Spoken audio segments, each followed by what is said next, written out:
మీ fashion అవసరాలను నెరవేర్చే తెలివైన ఎంపికల గురించి తెలుసుకోండి. పూర్తి వివరాలకు చదవండి రేపటి సాక్షి దినపత్రిక. విశాఖలో స్టీల్ ప్లాంట్ పరిరక్షణకు ఉద్యమం మరోసారి ఉధృతమవుతుంది. ఇవాళ గాజువాకలో మహాధర్నాకు కార్మికులు పిలుపునిచ్చారు. ఎన్నికలకు ముందు ఇచ్చిన హామీని కూటమి నేతలు నిలబెట్టుకోవాలని డిమాండ్ చేస్తున్నారు. ప్లాంట్ను కాపాడేలా ప్రధాని మోదీపై చంద్రబాబు, పవన్ కళ్యాణ్ ఒత్తిడి తేవాలని అంటున్నారు. అలాగే స్థానిక ప్రజాప్రతినిధులు ప్రజల పక్షాన నిలవాలని, తమ అధినాయకత్వంపై ఒత్తిడి తేవాలని సూచిస్తున్నారు. రాష్ట్ర కేబినెట్లో తీర్మానం చేసి కేంద్రానికి పంపాలని, అఖిల పక్షాన్ని ఢిల్లీ తీసుకువెళ్లాలని కార్మికులు డిమాండ్ చేస్తున్నారు.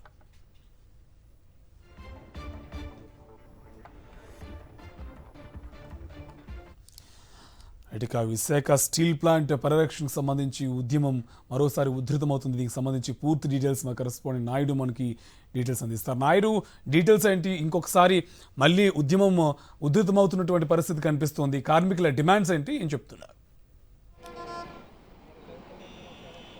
కార్తీక్, విశాఖ స్టీల్ ప్లాంట్ ప్రైవేటీకరణకు వ్యతిరేకంగా కార్మికులు వివిధ రూపాల్లో ఉద్యమాన్ని కొనసాగిస్తున్నారు. ఈరోజు పాత గాజువాకలో మహాధర్నా కార్యక్రమానికి పిలుపునిచ్చారు. ఈ నెల 10వ తేదీన రాష్ట్ర వ్యాప్తంగా రాస్తా రోకోలకు, ధర్నాలకు పిలుపునిచ్చిన కార్మికులు ఈరోజు మహాధర్నా కార్యక్రమానికి పిలుపునిచ్చారు. మరి కాసేపట్లో ఈ కార్యక్రమం ప్రారంభం కాబోతుంది. ముఖ్యంగా విశాఖ స్టీల్ ప్లాంట్ ప్రైవేటీకరణ మీద కేంద్ర ప్రభుత్వం పూర్తిగా వెనక్కి తగ్గాలి, సెయిల్లో విలీనం చేయాలని కార్మికులంతా కూడా డిమాండ్ చేస్తున్నారు. అంతేకాకుండా ఎన్నికలకు ముందు తెలుగుదేశం పార్టీ జాతీయ అధ్యక్షుడు అలాగే ముఖ్యమంత్రి చంద్రబాబు నాయుడు, పవన్ కళ్యాణ్ విశాఖ స్టీల్ ప్లాంట్ ప్రైవేటీకరణ జరగనివ్వమంటూ కూడా హామీ ఇచ్చారు. ఇచ్చిన హామీని కూడా నిలబెట్టుకోవాలని వారంతా కూడా డిమాండ్ చేస్తున్నారు. దీంతోపాటు రాష్ట్ర క్యాబినెట్లో ఒక తీర్మానం చేసి కేంద్ర ప్రభుత్వానికి పంపించాలని కూడా కోరుతున్నారు. అంతేకాకుండా ఏదైతే ఒక హామీ ఇచ్చారో ఎన్నికల హామీని నిలబెట్టుకోవాలని వారంతా కూడా కోరుతున్నారు. దాంతోపాటు ఒక అఖిలపక్ష డెలిగేషన్ను కూడా ప్రధానమంత్రి నరేంద్ర మోడీ వద్దకు కూడా తీసుకెళ్లాలని వారంతా కూడా నిన్న టెంట దగ్గరకు వచ్చిన తెలుగుదేశం పార్టీ నాయకులకు స్పష్టం కూడా చేయడం జరిగింది. ఇది 32 మంది ప్రాణాల త్యాగబలంతో విశాఖ స్టీల్ ప్లాంట్ను నిర్మించామని, ఇటువంటి స్టీల్ ప్లాంట్ను మళ్ళీ ప్రైవేటీకరణ చేస్తామంటే ఊరుకునేది లేదంటూ కూడా వారందరూ కూడా హెచ్చరిస్తున్నారు. ఇంక ఈరోజు ధర్నాకు సంబంధించి మరిన్ని విషయాలు మనతో మాట్లాడడానికి ఇక్కడ కొంతమంది కార్మిక సంఘాల నేతలు ఉన్నారు. సార్ చెప్పండి సార్, 1300 రోజులకు పైగా మీరు ఉద్యమాన్ని కొనసాగిస్తున్నారు. రానున్న రోజుల్లో ఉద్యమాన్ని మీరు ఏ విధంగా ముందుకు తీసుకువెళ్ళబోతున్నారు? మీకు ఎన్నికలకు ముందు చంద్రబాబు నాయుడు కానీ పవన్ కళ్యాణ్ కానీ విశాఖ స్టీల్ ప్లాంట్ ప్రైవేటీకరణ చేయనీయమంటూ కూడా ఒక హామీ ఇచ్చారు. హామీని నిలబెట్టుకోవాలని మీరు ఎంతవరకు కోరుతున్నారు? ఈరోజు స్టీల్ ప్లాంట్ చాలా తీవ్రమైన ప్రమాద పరిస్థితిలో ఉంది.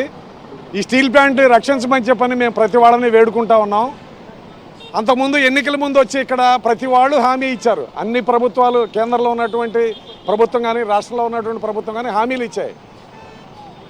కేంద్ర ప్రభుత్వం ఇప్పుడు ఇక్కడ ఉన్న రాష్ట్ర ప్రభుత్వం మీద ఆధారపడి ఉంది.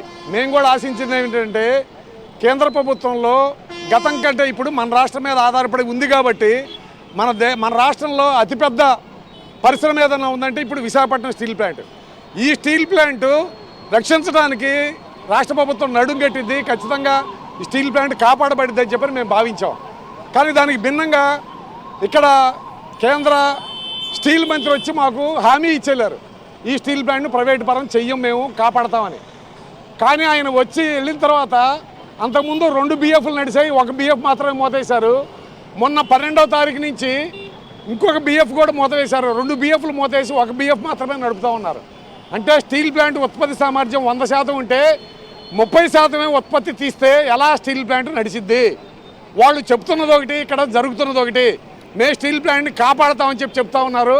కానీ ఇక్కడ స్టీల్ ప్లాంట్ వచ్చేసరికి దానికి భిన్నంగా మూతపడే దిశగా అడుగులు వేస్తూ ఉంది. కాబట్టి ఈ స్టీల్ ప్లాంట్ని కాపాడేటందుకు ఇక్కడ ఉన్నటువంటి రాష్ట్ర ప్రభుత్వం వెంటనే నడుం కట్టాలని చెప్పని మేము డిమాండ్ చేస్తూ ఉన్నాం. లేని ఎడల ఇక్కడ తీవ్ర పరిణామాలు జరుగుతాయి. మీ మాటలు నమ్మి ఇక్కడ అత్యధిక మెజారిటీతోటి ఎమ్మెల్యేని గెలిపించారు. రాష్ట్ర ప్రభుత్వానికి కూడా అత్యధిక సీట్లు వచ్చాయి, ఎంపీలు ఎక్కువ మంది వచ్చారు. మీరు కాపాడుతామని చెప్పి గెలిచి ఈరోజు మీరు చేస్తున్న పని, మీరు చెప్తున్న దానికి ఇక్కడ భిన్నంగా నడుస్తూ ఉంది. మీరు చెప్తుంది స్టీల్ ప్లాంట్ని కాపాడతామని, కానీ స్టీల్ ప్లాంట్ ఈరోజు వెంటిలేటర్ మీదకి వెళ్ళిపోయిన పరిస్థితి ఉంది.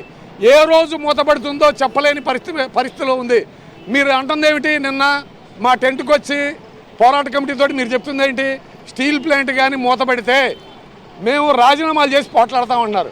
మేము చెప్పేది ఏంటంటే మీరు రాజీనామాలు చేయొద్దు. ప్రతిపక్షంలో ఉండగా ఆమరణ నిరాహారదీక్షలు చేశారు.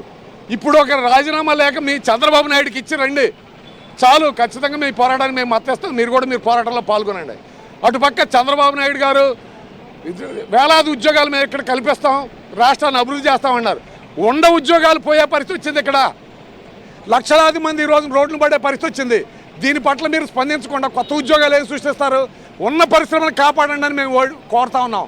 లేదంటే మాత్రం భవిష్యత్తులో పెద్ద ఎత్తున మేము పోరాటాలకు దిగడానికి సిద్ధంగా ఉన్నాం. కార్మిక వర్గం మొత్తం కూడా ఈరోజు ఈ పోరాటాలకు మద్దతిస్తూ ఉన్నారు. స్టీల్ ప్లాంట్ పరిస్థితి వెంటిలేటర్ మీద ఉందని, స్టీల్ ప్లాంట్ను కాపాడుకోవాల్సిన బాధ్యత రాష్ట్రంలో ప్రతి ఒక్కరి మీద కూడా ఉందని, ఎన్నికలకు ముందు ఏదైతే ఒక హామీ ఇచ్చారో స్టీల్ ప్లాంట్ని కాపాడుతామని, స్టీల్ ప్లాంట్ని కాపాడవలసిన బాధ్యత అటు చంద్రబాబు నాయుడు మీద, ఇటు పవన్ కళ్యాణ్ మీద కూడా ఉందంటున్నారు. ఈ విశాఖ స్టీల్ ప్లాంట్ ప్రైవేటీకరణను ఆపకపోతే రానున్న రోజుల్లో తమ పోరాటాన్ని మరింత ఉధృతం చేస్తామని కేంద్ర రాష్ట్ర ప్రభుత్వాలను కార్మికులు హెచ్చరిస్తున్నారు. Karthik. Right, thank you Naidu.